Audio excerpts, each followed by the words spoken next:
وابستہ جو انسان نہیں ہے وہ لاکھ پڑھے کلمہ مسلمان نہیں ہے، اور جس دل میں نہیں عشق شہنشاہ مدینہ مردہ ہے وہ دل، اس میں کوئی جان نہیں ہے۔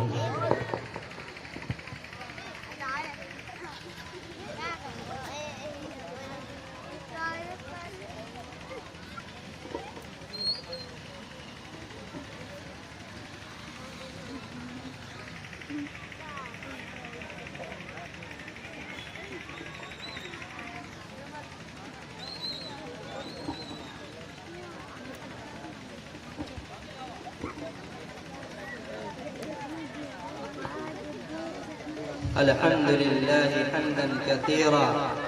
وسبحوه بكرة وأصيلا وأشهد أن لا إله إلا الله وحده لا شريك له وأشهد أن محمدا عبده ورسوله أما بعد فأعوذ بالله من الشيطان الرجيم بسم الله الرحمن الرحيم اقرأ باسم ربك الذي خلق خلق الإنسان من علق اقرأ وربك الأكرم الذي علم بالقلم علم الإنسان ما لم يعلم وقال تعالى ومن أعرض عن ذكري فإن له معيشة ضنكا ونحشره يوم القيامة أعمى وقال النبي صلى الله عليه وسلم من رأى منكم منكرا فليغيره بيده فإن لم يستطع فبلسانه فإن لم يستطع فبقلبه وذلك أضعف الإيمان وقال النبي صلى الله عليه وسلم إذا مات الإنسان انقطع عنه عمله إلا من ثلاث صدقة جارية أو علم ينتفع به أو ولد صالح يدعو له أو كما قال عليه الصلاة والتسليم۔ اے لا الہ کے وارث باقی نہیں ہے تجھ میں گفتار دلبرانہ کردار قاہرانہ، تیری نگاہ سے دل سینوں میں کانپتے تھے، کھویا گیا ہے تیرا جذبے قلندرانہ۔ اللہ سے کرے دور تو تعلیم بھی فتنہ، اولاد بھی املاک بھی جاگیر بھی فتنہ، ناحق کے لیے اٹھے تو شمشیر بھی فتنہ، شمشیر ہی کیا نعرہ تکبیر بھی فتنہ۔ معزز اور مکرم مہمانان اعظام اور اسٹیج پر رونق افروز علماء کرام اور اساتذہ کرام اور معزز سامعین اور پردہ نشین خواتین، اللہ رب العزت کا بے انتہا کرم ہے، احسان ہے کہ اللہ رب العزت نے ہمیں ایمان کی اور اسلام کی مقدس دولت سے نوازا ہے۔ اللہ کی طرف سے اعلان ہے کہ جو شخص اپنے ایمان پر اپنے اعمال پر ثابت قدم رہ کے اللہ کے حکموں کو پورا کرتے ہوئے اور نبی کے طریقے کو پورا کرتے ہوئے اس دنیا سے جائے گا یا اس دنیا میں زندگی گزارے گا، ہم اس کی دنیا اور آخرت کو سنوارنے کا وعدہ کرتے ہیں۔ یہ اللہ کی طرف سے اعلان ہے۔ اللہ نے فرمایا قرآن میں من عمل صالحا من ذکر او انثى وهو مؤمن فلنحيينه حياة طیبة ولنجزینهم اجرهم باحسن ما كانوا يعملون، کہ وہ لوگ جو ایمان لائے مرد ہو یا عورت اگر وہ اللہ کے احکامات پر عمل کرتے ہوئے زندگی گزار رہے ہیں تو ان کے لیے دو خوشخبریاں، ایک خوشخبری کا تعلق دنیا سے اور دوسری خوشخبری کا تعلق آخرت سے۔ کہ پہلی خوشخبری یہ ہے فَلَنُحْيِيَنَّهُ حَيَاةً طَيِّبَةً، کہ ہم اس کی دنیوی زندگی کو پاکیزہ بنا دیں گے، چین و سکون والی زندگی بنا دیں گے، اطمینان اور راحت والی زندگی بنا دیں گے۔ دوسرا فائدہ وَلَنَجْزِيَنَّهُمْ أَجْرَهُمْ بِأَحْسَنِ مَا كَانُوا يَعْمَلُونَ، کہ مرنے کے بعد اس کے لیے بہترین بدلہ۔ اور جو لوگ اپنی اس دنیاوی زندگی کو اللہ کے احکامات کو چھوڑ کر اور نبی کے طریقے سے منہ موڑ کر اور نبی کے طریقے سے ہٹ کر اپنی زندگی کو لاوبالی پن میں اور غیروں کے طریقے پر گزارتے ہیں، ان کے لیے دھمکی ہے اور وعید ہے۔ وَمَنْ أَعْرَضَ عَنْ ذِكْرِي فَإِنَّ لَهُ مَعِيشَةً ضَنكًا وَنَحْشُرُهُ يَوْمَ الْقِيَامَةِ أَعْمَى۔ کہ کان کھول کر سن لیں، خوب غور سے سن لیں، جو لوگ ہمارے اس دین سے، ہمارے احکامات سے منہ موڑتے ہیں اور احکامات شرعیہ سے اعراض کرتے ہیں، ان کے لیے دھمکی ہے کہ پہلی دھمکی دنیا کے تعلق سے کہ ہم ان کی دنیاوی زندگی کو تنگ کرتے ہیں۔ فَإِنَّ لَهُ مَعِيشَةً ضَنكًا وَنَحْشُرُهُ يَوْمَ الْقِيَامَةِ۔ اور مرنے کے بعد ان کا برا حشر ہوگا، ان کا حشر اندھوں کے ساتھ۔ اس لیے اپنی زندگی کو سنوارنے کے لیے سب سے پہلے اللہ کے احکامات پر عمل کریں۔ آج جو جلسے کا عنوان ہے اصلاح معاشرہ اور تعلیمی بیداری کے نام سے، کہ معاشرے کا جو ناسور برپا ہوا ہے اور معاشرے میں جو خرابیاں اور بگاڑ اور کرپشن ہے، اس کی سب سے بڑی وجہ امت مسلمہ کے اندر جہالت اور غفلت کا ماحول، جہالت اور غفلت کا ماحول۔ کیونکہ حدیث میں اللہ کے نبی نے فرمایا العلم نور والظلم جہل، کہ علم تو روشنی ہے اور ظلم جہالت ہے، اور جہالت تاریکی، علم روشنی ہے اور جہالت تاریکی ہے۔ جب علم آئے گا تو جہالت چھٹے گی اور معاشرے کی خرابیاں ختم ہوں گی اور معاشرے کا بگاڑ ختم ہوگا اور لوگوں میں اصلاح اور لوگوں میں اچھائیاں، اور جب لوگ جاہل ہو جائیں گے اور لوگوں میں علمی فہم اور سمجھ نہیں ہوگا اور احکامات الہیہ کی تعلیمات سے اور تعلیمات نبویہ سے ناآشنا ہوں گے تو معاشرے میں طرح طرح کی برائیاں جنم لیں گی۔ آج جو معاشرہ بگاڑ کا سبب بنا ہے اور معاشرے میں طرح طرح کے خرافات اور طرح طرح کے رسومات اور بدعات اور اسی طرح معاشرہ ارتداد کی دہانوں پہ کھڑا ہوا ہے، اس کی واحد وجہ یہ ہے کہ معاشرہ علوم الہیہ سے ناشنا ہے۔ آج ہم نے قرآنی تعلیمات کو اور نبوی تعلیمات کو چھوڑ کر کے مغربی کلچر کو اور اس کی تہذیبوں کو اور اس کے تمدن کو اور اس کے طریقے کو اپنے سینے سے لگایا، اور جس طریقے کو اور جس تہذیب کو اور جس کلچر کو اپنے سینے سے لگانا تھا اس کو اپنے دلوں سے نکال کر کے پسے پش ڈال دیا۔ اس کی وجہ یہ ہے کہ آج ہم اس کے فضائل سے دور ہیں۔ قرآن پاک میں جگہ جگہ اللہ تبارک و تعالیٰ نے فرمایا اور امت مسلمہ کو یہ سبق دیا کہ تمہارا تو پہلا سبق یہی ہے کہ تم جو ہے تعلیمات قرآنیہ کو حاصل کرو۔ قرآن پاک نے جو سب سے پہلا سبق سکھلایا وہ یہ ہے اقرأ بسم ربک الذی خلق۔ اے نبی جی پڑھیے پڑھنے کا سبق دیا گیا۔ ایک عالم نے بتایا کہ جس امت کو پہلا سبق اقرأ بسم ربک الذی خلق سے دیا گیا ہو وہ امت آج علمی انحطاط کا شکار کیوں؟ اس کی وجہ صرف اور صرف یہ ہے کہ آج ہم علمی فضائل سے ناشنا کہ تعلیمات الہیہ کو حاصل کرنے پر کیا فضائل۔ اللہ کے نبی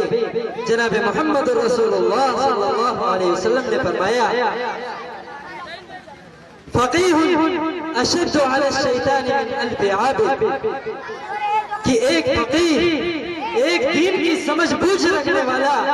ایک قرآن اور حدیث کے علم کو حاصل کرنے والا شیطان کے مقابلے میں ہزار عابد پر بھاری ہے۔ جناب محمد رسول اللہ صلی اللہ علیہ وسلم نے فرمایا انما بعثت معلما، مجھے تو معلم کی حیثیت سے دنیا میں بھیجا گیا۔ دوسری جگہ اللہ کے نبی نے فرمایا خیرکم من تعلم القرآن وعلما، تم میں سے سب سے بہتر شخص وہ ہے جو قرآن کو سیکھے اور قرآن کو سکھائے۔ آپ سیرت طیبہ کو اٹھا کر کے دیکھیے جناب محمد رسول اللہ صلی اللہ علیہ وسلم کو کہ اہل علم کا کیا مرتبہ کیا مقام تھا اور اہل علم سے کس قدر محبت تھی۔ روایت میں ہے کہ جناب محمد رسول اللہ صلی اللہ علیہ وسلم ایک ایسی جماعت کے ایک ایسے قوم کے پاس سے گزرے جن میں دو حلقے لگے ہوئے تھے، ایک تعلیم و تعلم کا حلقہ اور ایک ذکر و اذکار اور تصوف کا حلقہ۔ جناب محمد رسول اللہ صلی اللہ علیہ وسلم نے فرمایا ان میں سے دونوں گروہ خیر پر ہیں، دونوں جماعتیں خیر پر ہیں، لیکن ان میں سے ایک جماعت دوسری جماعت سے فضیلت میں بڑھی ہوئی ہے۔ اور کہا کہ علم والوں کی فضیلت اور سیکھنے اور سکھانے والوں کی فضیلت ان ذکر و اذکار والوں سے بڑھ کر۔ اور اس کے بعد جناب محمد رسول اللہ صلی اللہ علیہ وسلم اس حلقے میں تشریف لے اور بیٹھے تو اللہ کے نبی جناب محمد رسول اللہ صلی اللہ علیہ وسلم نے بے شمار فضائل بتلائے اس علم کو حاصل کرنے کا، یہاں تک کہ حدیث میں آتا ہے من خرج فی طلب العلم فهو فی سبیل اللہ حتی یرجع، کہ جو شخص علم دین حاصل کرنے کے لیے گھر سے نکلتا ہے وہ اللہ کے راستے میں ہوتا ہے جب تک کہ گھر واپس نہ ہو جائے۔ ایک دوسری حدیث میں ہے کہ جو شخص علم دین حاصل کرنے کے لیے اللہ کے راستے میں نکلتا ہے تو سمندر کی مچھلیاں اور بلوں کی چوٹیاں اور تمام مخلوقات اس کے لیے دعائیں مغفرت کرتے ہیں اور فرشتے اپنے پروں کو ان کے پیروں کے نیچے بچھاتے ہیں۔ بلکہ جناب محمد رسول اللہ صلی اللہ علیہ وسلم نے فرمایا کہ جس کے سر پر یہ علم کا تاج پہنا دیا گیا اور جس کے سینوں میں قرآن اور حدیث کا علم محفوظ ہو گیا وہ شخص انبیاء کا وارث بن گیا۔ العلماء ورثۃ الانبیاء، حدیث میں علماء کو انبیاء کا وارث بتایا گیا۔ العلماء ورثۃ الانبیاء والانبیاء لم یورثوا دینارا ولا درہما، کہ انبیاء کہ علماء تو انبیاء کے وارث ہیں اور انبیاء دینار و دراہم کے وارث نہیں بناتے بلکہ وہ تو علم کا وارث بناتے ہیں۔ فَإِنَّمَا وَرَّثُوا الْعِلْمِ فَمَنْ أَخَذَهُ أَخَذَ بِحَظٍّ وَافِرٍ، جس کو علم مل گیا اس کو بہت بڑا حصہ مل گیا، بہت بڑا حصہ۔ اس لیے ہم سب سے پہلا سبق یہ ہے، اور آج یہ بات میں عرض کرنا چاہتا ہوں کہ جتنے لوگ مجمع میں آئے ہیں یہ عہد کریں اور یہ ارادہ لے کر کے یہاں سے جائیں کہ ہمیں تو اپنے بچوں کو اور جو مائیں جو بہنیں یہاں پر آئی ہیں وہ یہ عزم لے کر کے جائیں کہ ہمیں اپنے بچوں کو دینی علم سکھائیں، کیونکہ ہر چیز کی انتہا دنیا میں ہے، انسان کی آنکھیں بند ہو جاتی ہیں، ساری چیزوں کا تعلق ختم ہو جاتا ہے، لیکن اللہ کے نبی نے فرمایا کہ تین چیزیں ایسی ہیں جو مرنے کے بعد بھی انسان کے ساتھ جاتی ہیں اور اس کی بقا قیامت تک رہتی ہے، اور وہ تین چیز اس کو جنت میں داخل کرا دیتی ہیں۔ اللہ کے نبی نے فرمایا اذا مات الانسان انقطع عنه عمله الا من ثلاث، کہ جب انسان ختم ہو جاتا ہے، اس کا انتقال ہو جاتا ہے اور دنیا سے دار بقا کی طرف رخصت ہوتا ہے تو ساری چیزیں وہ دنیا ہی میں چھوڑ دیتا ہے، مگر تین چیزیں ایسی ہیں جس کی جو چیزیں اس کے ساتھ قبر میں جاتی ہیں۔ پہلی چیز صدقہ جاریہ، صدقہ جاریہ، کہ آدمی جو چیز صدقہ کر دے، ایسا صدقہ جو مسلسل جاری رہنے والا ہو۔ مثال کے طور پر اس نے کوئی درخت لگا دیا، کوئی مدرسہ بنوا دیا، کوئی مسجد بنوا دی، اب جتنے لوگ اس درخت کے سائے کے نیچے آرام کرتے ہیں اور دعا دیتے ہیں اس کا ثواب اس درخت لگانے والے کو ملے، کہ کسی نے کنواں کھدوا دیا، نل لگا دیا، تو اس کا ثواب اس کنواں کھدوانے والے کو ملے گا اور جو ہے نل لگوانے والے کو۔ اسی طرح کسی نے مدارس کا انعقاد کر دیا اور مدارس کی بنیاد رکھ دی اور مدارس قائم ہو گئے، تو جتنے طلبہ وہاں سے فارغ ہوں گے، آدمی تو مرنے کے بعد قبر میں آرام کر رہا ہوگا، اور جتنے لوگ وہاں سے فارغ ہوں گے سب کا ثواب اس کو ملتا رہتا ہے۔ اسی طرح علم منتفع بہ، وہ علم جس سے لوگ فائدہ اٹھاتے رہے۔ کسی نے اپنے بچے کو حافظ یا عالم بنا دیا اور وہ حافظ عالم بنا، اس کے بعد لوگوں کو پڑھاتا رہا، لوگوں کو علم سکھاتا رہا، تو جتنے لوگ علم حاصل کریں گے اس کا ثواب اس کو ملے گا۔ تیسری چیز ولد صالح یدعو لہ، کہ اگر کسی نے اپنے بچے کو نیک اور صالح بنا دیا اور مرنے کے بعد اس کے لیے دعا کرے تو اس کا ثواب اس کو ملتا ہے۔ تو یہ تین چیزیں ایسی ہیں کہ مرنے کے بعد بھی اس کا ثواب ملتا رہے گا، اس کا ثواب ملتا رہے گا۔ اس لیے یہ علم جو ہے بہت ہی اہمیت کی حامل ہے کہ آج امت مسلمہ اس سے بہت دور، بہت ہی افسوس کا مقام ہے کہ اس وقت امت محمدیہ کے اندر انگریزی تعلیمات اور مغربی تہذیب و تمدن کی اہمیت ان کے دلوں میں موجود ہے، لیکن جن تعلیمات کو جناب محمد رسول اللہ صلی اللہ علیہ وسلم دے کے گئے، بتلا کے گئے، اور جو قرآن پاک جناب محمد رسول اللہ صلی اللہ علیہ وسلم پر نازل ہوئے، ان تعلیمات سے امت محمدیہ اور امت مسلمہ ناشنا۔ آج معاشرے کا جو بگاڑ ہے اس کی سب سے بڑی وجہ یہی ہے کہ لوگوں میں جہالت اور مغربی تہذیب کے لوگ دل دادا ہے اور دینی تعلیمات سے لوگ ناآشنا ہو چکے ہیں۔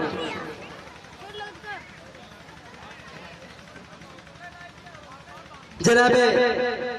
محمد رسول اللہ صلی اللہ علیہ وسلم نے بہت ساری جگہوں پر بتلایا کہ علم کی بے شمار فضیلتیں ہیں۔ جو شخص علم کو حاصل کرتا ہے وہ گویا کہ جو شخص اپنے بچے کو حافظ قرآن بنا دیتا ہے تو وہ کل قیامت کے دن 10 لوگوں کی سفارش کر کے جنت میں اس کو داخل کراتا ہے۔ اسی طرح ایک عالم کا عمل اپنے پورے قبیلے کو جنت میں لے جانے کا ذریعہ بنے۔ لیکن آج صورتحال یہ ہے معاشرے میں کہ لوگ مغربی تہذیب کو تو اپنے سینے سے لگاتے ہیں اور انگریزی تعلیمات کو دلاتے ہیں اور فخر سے بیان کرتے ہیں کہ ہمارا لڑکا تو ڈاکٹر اور انجینئر بن گیا۔ بہت اچھی بات، بہت اچھی بات، آپ کا لڑکا ڈاکٹر بن گیا، انجینئر بن گیا، لیکن کیا آپ کا لڑکا قرآن پڑھنے کے لائق ہے بھی یا نہیں؟ کیا آپ کا لڑکا حلال اور حرام کی تمیز کرنے کی اس کے اندر سمجھ بوجھ ہے یا نہیں؟ اللہ کے نبی نے فرمایا طلب العلم فریضۃ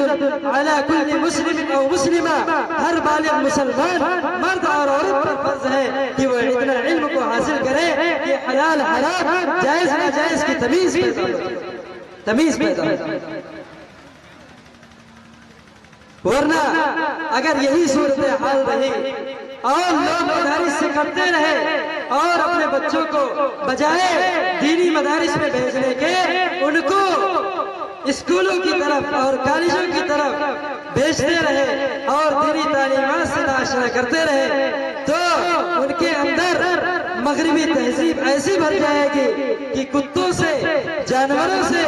اور حیوانوں سے تو محبت باقی ہوگی، لیکن انسانیت اور ہمدردی اور اخوت اور محبت کا مادہ ان کے دلوں سے ختم ہو چکا۔ ابھی چند دنوں قبل انگریزی اخبارات میں ایک خبر زینت بنی ہوئی تھی کہ امریکہ میں ایک لڑکا اس نے کتا پال رکھا تھا اور کتا پالنے کی وجہ سے اس کا دن و رات خیال کرتا، دیکھ بھال کرتا اور اپنے ماں باپ کی کوئی پرواہ نہیں تھی۔ اس کی ماں نے کورٹ میں مقدمہ کیا کہ میرا لڑکا دنوں رات کتے کے پیچھے پریشان رہتا ہے، اس کو نہلاتا ہے، دھلاتا ہے، ناشتہ کراتا ہے، اس کو ٹہلاتا ہے، لیکن وہ مہینے بھر میرے کمرے میں نہیں آتا، مہینے بھر میرے کمرے میں نہیں آتا۔ چنانچہ مقدمہ ہائی کورٹ میں گیا، لڑکے نے بھی اپنی طرف سے وکیل تیار کیا اور وکیلوں نے بحث و مباحثہ کیا۔ آخر میں کورٹ کی طرف سے فیصلہ آیا، جو عرض کرنے کی بات ہے، کورٹ کی طرف سے فیصلہ آیا کہ آپ کا لڑکا 18 سال سے اوپر کا ہو چکا ہے اور حکومت یہ کہتی ہے کہ جو لڑکے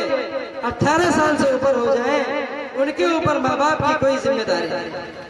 اس لیے وہ آپ کی دیکھ بھال کرے یا نہ کرے کورٹ کچھ بھی نہیں کہہ سکتا۔